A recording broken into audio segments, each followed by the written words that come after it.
No, the brain says, I'll only give you thoughts that you act on.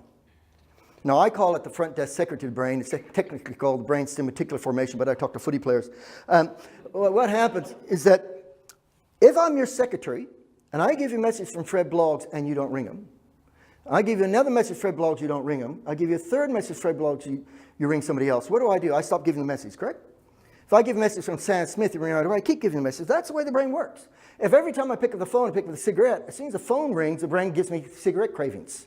If every time I pick up the phone, pick up a carrot, as soon as the phone rings, carrot cravings, equally addictive. People say, no, nicotine's far more addictive. It's the same.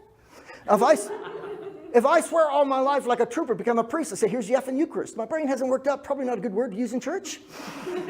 So when I say, mistakes all come from practice. I never accidentally swear in Russian. Because I never speak Russian. I don't speak Russian. But if an intimate moment with my wife, use the wrong name, what's she going to know? I've been practicing. Okay?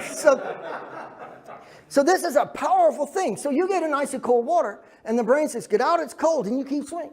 The brain says, you idiot, get out, it's cold, you keep swimming. The brain says, you moron, get out, it's cold, you keep swimming. The brain says, get stuck, turns off the cold. It doesn't feel warm, just doesn't feel. But if you get out right away, put your toe in, it feels colder. All right, you can be at a party. Can't hear anything, suddenly hear your name, because you've told your brain your name's important. Or the mom's the only one in the whole party heard the baby cry. Because the brain, you buy a new car, suddenly you see it on the road. See, up until then, the brain said it's irrelevant. When a bowler bowls to me in cricket, I'll see far more than an experienced batsman. You say, wait a minute, shouldn't the, no, the batsman's worked out. The only thing relevant is the seam, the movement of the hand, the bounce. Darren Lockyer, a wonderful football player, saw far less on the field than a young rookie. Because his brain said irrelevant. Okay?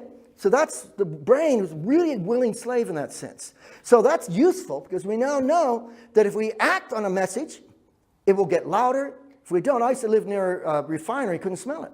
You ladies, could be you guys, you put some perfume on because you think it's worn off, and say you smell like a perfume factory.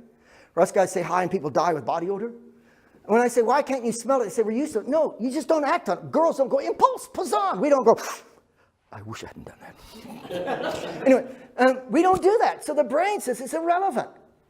As you can see, I like to watch my weight, so I keep it where I can watch it. And every weekend, my mates and I, we go push bike ride anywhere from 40 to 100K. Now, the first K out, my brain says, listen, you're a 68-year-old bastard. You told me to do it. And the heart's going thump, thump, thump. And everything's telling me to stop, but I pedal harder.